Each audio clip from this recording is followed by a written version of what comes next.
RSS ವಿರುದ್ಧ ಮಾತನಾಡಿದವರಿಗೆ ಕಾಂಗ್ರೆಸ್ನಲ್ಲಿ ಬಡ್ತಿ ಸಿಗ್ತಿದೆಯಾ? ಯತ್ನಾಳ್ರಿಂದ ಕಾಂಗ್ರೆಸ್ ವಿರುದ್ಧ ಗಂಭೀರವಾದ ಆರೋಪವನ್ನ ಮಾಡಲಾಗಿದೆ. ಹಿಂದೂ ಧರ್ಮ ನಿಂದಿಸಿದ್ರೆ ಕಾಂಗ್ರೆಸ್ನಲ್ಲಿ ಬಡ್ತಿ ಸಿಗುತ್ತೆ ಅಂತ ಹೇಳಿಕೆ ಕೊಟ್ಟಿದ್ದಾರೆ. ಎಸ್ಸಿ ಕುರಿತಂತೆ ಬ್ರೇಕಿಂಗ್ಸ್ ಲಭ್ಯ ಆಗ್ತಿದೆ. ರಾಹುಲ್ ಗಾಂಧಿ ವಿರುದ್ಧ ಬಸವನಗೌಡ ಪಾಟೀಲ್ ಯತ್ನಾಳ್ ವಾಗ್ದಾಳಿಯನ್ನ ನಡೆಸಿದ್ದಾರೆ.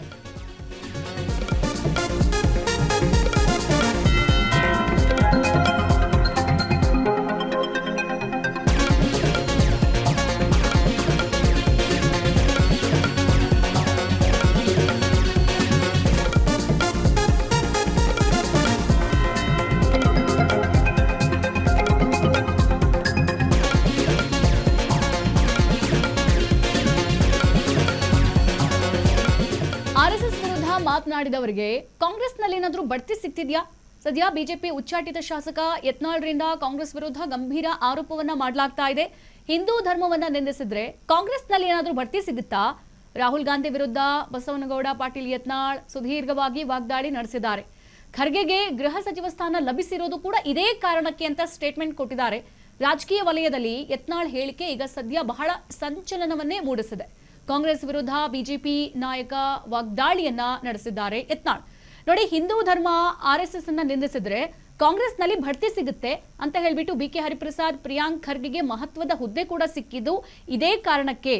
ಮತ್ತೆ ಬಿಕೆ ಹರಿಪ್ರಸಾದ್ ಅವರಿಗೆ ಕೆಪಿಸಿಸಿ ಅಧ್ಯಕ್ಷ ಸ್ಥಾನ ಸಿಕ್ಕಿರೋದು ಹಾಗೂ ಪ್ರಿಯಾಂಕ್ ಖರ್ಗೆ ಅವರಿಗೆ ಗೃಹ ಸಚಿವ ಸ್ಥಾನ ಲಭಿಸಿರೋದು ಇದರ ಹಿಂದೆ ಇರುವಂತಹ ಕಾರಣ ಇದೆ. ಅಷ್ಟೇ ಅಲ್ಲದೆ ಮಲ್ಲಿಕಾರ್ಜುನ್ ಖರ್ಗೆ ಅವರು ಎಐಸಿಸಿ ಅಧ್ಯಕ್ಷ ಗಾದಿ ಏರಿದ್ರ ಹಿಂದೆಯೂ ಕೂಡ ಇದೇ ತಂತ್ರ ಇದೆ ಅಂತ ಹೇಳ್ಬಿಟ್ಟು ಬಿಜೆಪಿಯ ಉಚ್ಚಾಟಿತ ಶಾಸಕ ಬಸವನಗೌಡ ಪಾಟೀಲ್ ಯತ್ನಾಳ್ ಸ್ಟೇಟ್ಮೆಂಟ್ ನ ಕೊಟ್ಟಿದ್ದಾರೆ.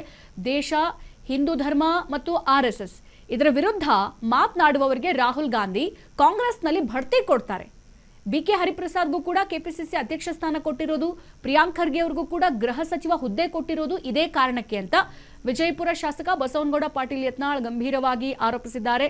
ಸೊ ಬಸವನಗೌಡ ಪಾಟೀಲ್ ಯತ್ನಾಳ್ರು ಯಾವಾಗಲೂ ಕೂಡ ಯಾರೆಲ್ಲ ಈ ಹಿಂದೂ ಧರ್ಮದ ಪರವಾಗಿ ಮಾತನಾಡ್ತಾರೋ, ಜೊತೆಗೆ ಕಾಂಗ್ರೆಸ್ ಪಕ್ಷಕ್ಕೆ ಸಂಬಂಧಪಟ್ಟಂತೆ ಯಾವಾಗಲೂ ಕೂಡ ಒಂದಲ್ಲ ಒಂದು ವಿಚಾರದಲ್ಲಿ ಸುದ್ದಿ ಆಗ್ತಾಲೇ ಇರ್ತಾರೆ. ಈಗಲೂ ಕೂಡ ಅವರು ಸುದ್ದಿ ಆಗಿರೋದು ಸದ್ಯ ಈಗ ಪ್ರಿಯಾಂಕ್ ಖರ್ಗೆ ಅವರೇನು ಸುದೀರ್ಘವಾಗಿ ಆರ್ಎಸ್ಎಸ್ ಕುರಿತಂತೆ ವಾಗ್ದಾಳಿಯನ್ನ ನಡೆಸ್ಕೊಂಡು ಬಂದಿದ್ರಲ್ಲ, ಅದೊಂದು ಕಡೆ ವಿಚಾರವಾದ್ರೆ ಅದಕ್ಕೆ ಮತ್ತೆ ಪುಷ್ಟಿ ಕೊಡುವಂತೆ ಈಗ ರಾಮ ಮಂದಿರದಲ್ಲಿ ಹುಂಡಿ ಕಳ್ತನ, ಈ ಎರಡೂ ವಿಚಾರಕ್ಕೆ ಸಂಬಂಧಪಟ್ಟಂತೆ ಪ್ರಿಯಾಂಕ್ ಖರ್ಗೆ ಅವರು ಇದನ್ನ ಎತ್ಕೊಂಡು ಇವಾಗ ಮಾತಾಡಿ, ಆರ್ಎಸ್ಎಸ್ ಆಗಿರ್ಬೋದು ಹಾಗೆ ವಿಶ್ವ ಹಿಂದೂ ಪರಿಷತ್ನವರು ನೀವು ಮಾತಾಡಿ, ಯಾಕೆ ಮಾತಾಡ್ತಲ್ಲ ಅಂತ ಹೇಳ್ಬಿಟ್ಟು ಸುದೀರ್ಘವಾಗಿ ನೇರವಾಗಿ ಆರೋಪಗಳನ್ನ ಮಾಡ್ಕೊಂಡು ಬಂದಿದ್ರಲ್ಲ, ಈಗ ಆ ಎಲ್ಲ ವಿಚಾರಕ್ಕೆ ಕುರಿತಂತೆ ಸದ್ಯ ಬಸವನಗೌಡ ಪಾಟೀಲ್ ಯತ್ನಾಳ್ ಅವರು ಕೂಡ ಹೇಳಿಕೆಯನ್ನ ಕೊಟ್ಟಿದ್ದಾರೆ.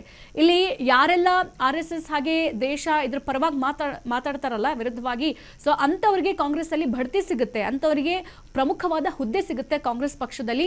ರಾಹುಲ್ ಗಾಂಧಿ ಅವರೇ ಅಂತವರಿಗೆ ಹುದ್ದೆಯನ್ನ ಕೊಡ್ತಾರೆ ಅಂತ ಹೇಳ್ಬಿಟ್ಟು ಸದ್ಯ ಲೇವಡಿಯನ್ನ ಮಾಡಿರುವಂತದ್ದು. ಬಿಕೆ ಹರಿಪ್ರಸಾದ್ ಅವ್ರಿಗೂ ಕೂಡ ಕೆಪಿಸಿಸಿ ಅಧ್ಯಕ್ಷ ಸ್ಥಾನ ಸಿಕ್ಕಿರೋದು ಅದೇ ವಿಚಾರವಾಗಿ, ಪ್ರಿಯಾಂಕ್ ಖರ್ಗೆ ಅವ್ರಿಗೂ ಕೂಡ ಗೃಹ ಸಚಿವ ಸ್ಥಾನ ಸಿಕ್ಕಿರೋದ್ರ ಹಿಂದೆ ಇದೇ ಕಾರಣ ಇರೋದು. ಅಷ್ಟೇ ಯಾಕೆ, ಇಲ್ಲಿ ಮಲ್ಲಿಕಾರ್ಜುನ ಖರ್ಗೆ ಅವರು ಕೂಡ ಎಐಸಿಸಿ ಅಧ್ಯಕ್ಷ ಗಾದಿ ಏರಿದ್ರ ಹಿಂದೆಯೂ ಕೂಡ ಇದೇ ತಂತ್ರ ಇದೆ ಅಂತ ಹೇಳ್ಬಿಟ್ಟು ದೇಶದ ವಿರುದ್ಧ ಯಾರೆಲ್ಲ ಮಾತನಾಡ್ತಾರೆ, ಹಾಗೆ ಹಿಂದುತ್ವ, ಹಾಗೆ ಇಲ್ಲಿ ಹಿಂದೂ ಸಂಘಟನೆಗಳು, ಆರ್ಎಸ್ಎಸ್ ಆಗಿರ್ಬೋದು, ವಿಶ್ವ ಹಿಂದೂ ಪರಿಷತ್ ಇದರ ವಿರುದ್ಧವಾಗಿ ಯಾರೆಲ್ಲ ಮಾತಾಡ್ತಾರೆ, ಹಗುರವಾಗಿ ಯಾರು ನಡೆದುಕೊಳ್ತಾರೆ ಅವರನ್ನ ಕಾಂಗ್ರೆಸ್ ಮೂಲ ಸಂಸ್ಕೃತಿಯಾಗಿ ಪಡೆದುಕೊಳ್ಳುತ್ತೆ ಅಂತ ಹೇಳ್ಬಿಟ್ಟು ಸದ್ಯ ಆಕ್ರೋಶವನ್ನ ವ್ಯಕ್ತಪಡಿಸಿದ್ದಾರೆ ಬಸವನಗೌಡ ಪಾಟೀಲ್ ಯತ್ನಾಳ್.